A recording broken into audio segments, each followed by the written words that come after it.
Hello and welcome to another episode of Cyrils Brettspiele. My name is Nils and today, in a nutshell, Hengist from Mayfair Games. That's a little bit older, but it is from Uwe Rosenberg, so I have to cover it. It's a two-player game, and in this little tiny square boxes, two-player games from Lookout and Mayfair Games. What's in the box? You have three different terrain tiles. You have a Vikinger boat that looks really cool. It's a two-player game, so you have color red and color blue. You also have these, and they fit perfectly in this boat. Boop. You have these shield tokens, red and blue, double-sided. They mark the road tiles. These are the road tiles, and roads getting on here. They are covered, so you don't know what it is. They are looking like this later on, so you place them here, and these houses has to match so that red goes into something, but you don't know what the lanes, what the routes are on it, so it's secret. And once you know it, so in this case means blue knows the road tile, they can look every time back, and if both know the road tiles, then instead of putting two on top of, you simply flip it, and then it's common knowledge, because once you discovered the roads, you can always look back. You have also treasure tiles from ranging from 4 to 10. So different values here. I explain that in a minute. And 60 cards. These cards can have either a terrain, blue, yellow, brown, gray, or green. That's the 5 different terrain tiles. Or, no, there's one more. There's pink. I forgot pink somewhere. Wait. Here is pink. There's pink. Or it could be double terrains. That is either blue or mountains gray. Can be used as both. A different one, or this one here, which is a joker, but this has more abilities. This is a so-called exploration card. They have different abilities. First of all, it lets you peek under here even if you don't use it, and then place your marker on it. Play it as a wild card, any color, or when your meeples dying here from the boat, bring them back into the boat. So it's a reinforcement card. When these meeple die, that doesn't happen a lot of, but then you can bring them back into the boat. So now let's play. Let's show you how to play in easy and to set up the board.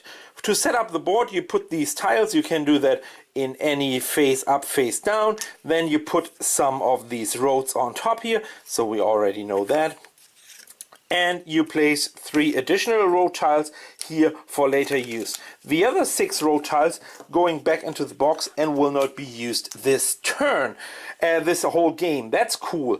I really like that. Put that right next to it. The boat goes to the first bay here, and every time someone is playing this exploration card, the boat moves. When it goes from here to there, it doesn't matter. When it's going from here to there, you simply take your first tile, flip that over, bloop, and put a new road tile face down on it, and we go from there. Back to the normal setup. You also shuffle these tiles here, the treasure tiles, put them face down, and then you load up each single tile with 4 of these treasure tiles, like this. Once you did that, you flip them over. You also put 6 of these tiles to the side for later purposes, because you add 3 of these tiles. Once you ship through all the 6, the game is over. So and now you place them here in descending order. So highest goes here, lowest goes there. In this case, there's no huge difference. Last but not least, every player gets 3 cards on his hand, and now in alternating turns it can start. Simply, let's say in this case red starts.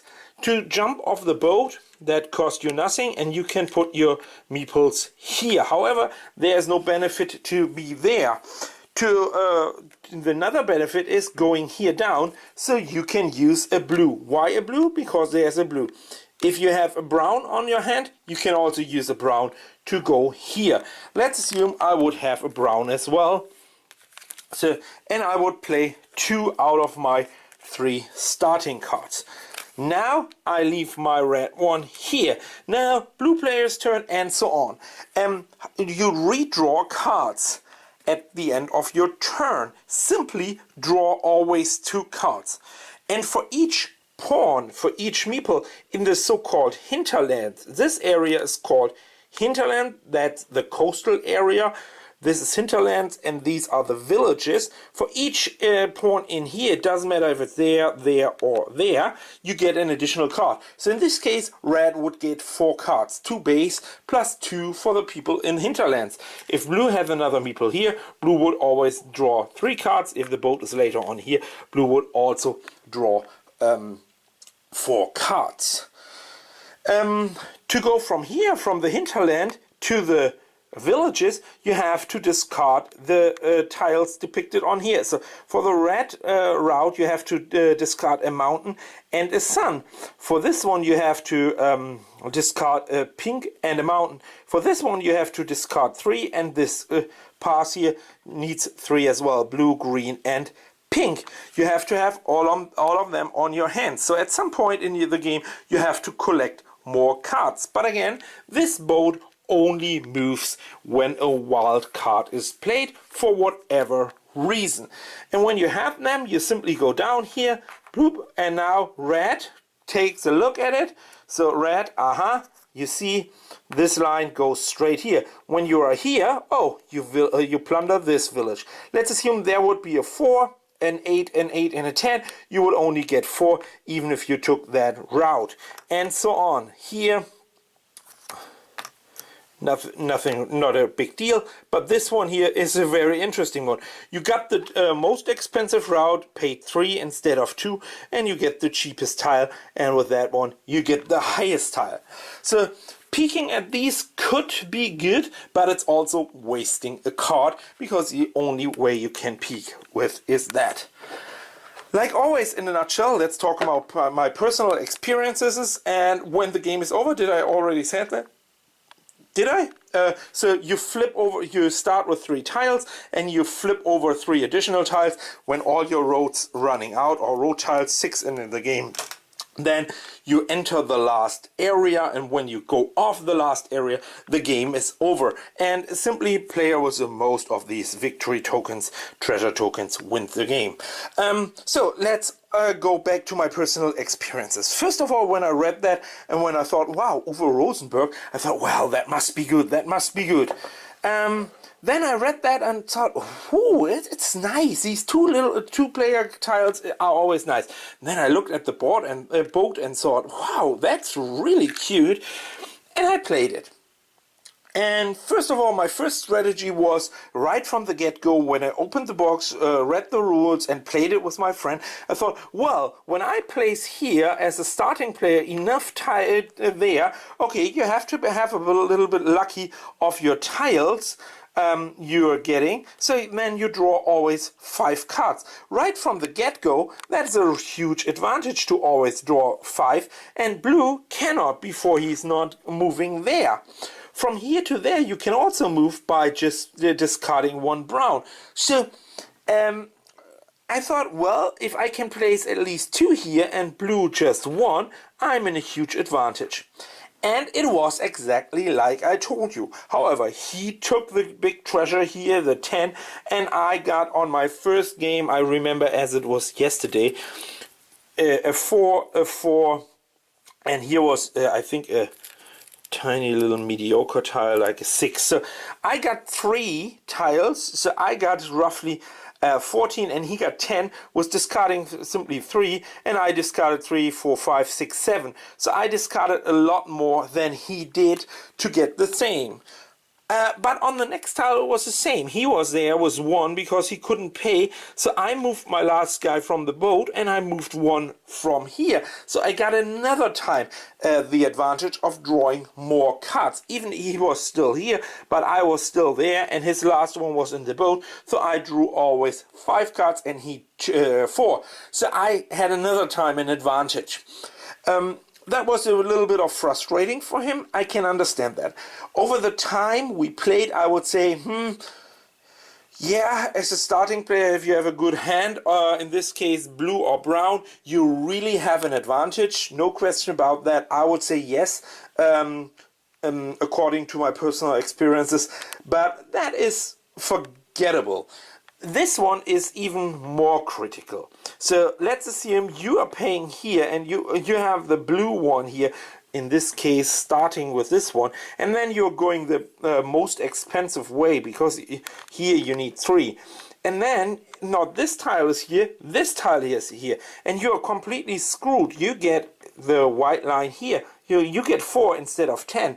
So you could be also very screwed up by that one. And that feels a little bit too much randomness for me for a 2-player strategy game from Uwe Rosenberg. And on top of that, I don't know if some other reviewer already mentioned that, but I will do it. I figured out when you have at some point in the game a lot of these wild cards. What's happening when the stack is running out of cards? Of course, you shuffle the discard pile and so on.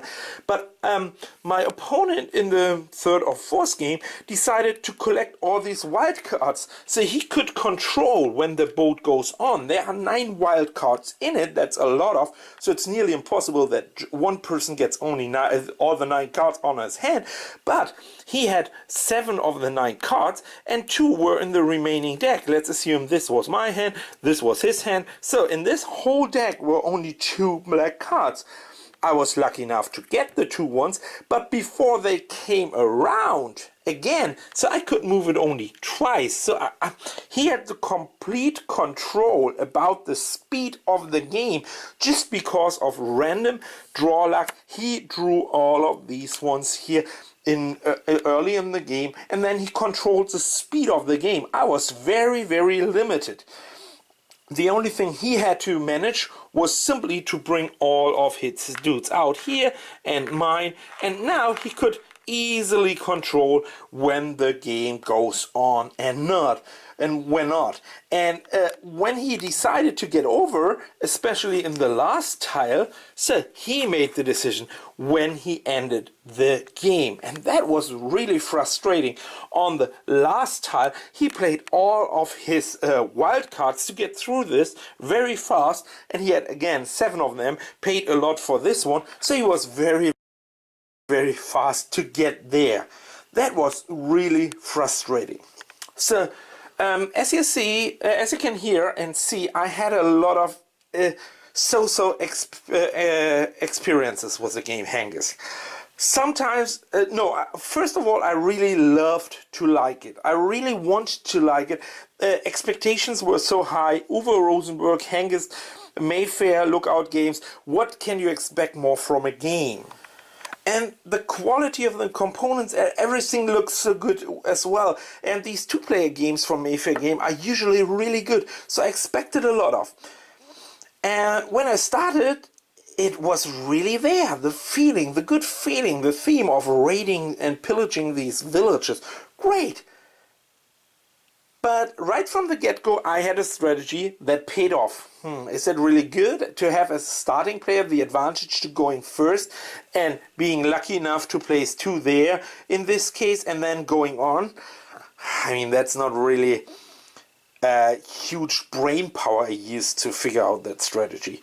And then on the other hand, I had this experience where I was totally screwed up by just the other strategy that someone collected these cards. So overall, it's a very rocky review for me, and I would say Hengist is not as good as it looks like. It should be better. You could be also very screwed up here. Of course, you can peek and play one of these very rare wild cards to take a look at it and to double check and confirm. But how crucial is that if you have this tile I already showed you, this cool tile here, this one, and you plan to go there and you want to double check before you do, and then you're disappointed by, oh, I shouldn't needed it. And on the other hand, the other player, he not did it and just went the poor path, the poor route here, and he accidentally took the high victory point card. So yeah, overall, unfortunately, Hengist is not as good as it could be, as it should be, and as I expected it. However, I pretty enjoyed it for a couple of times.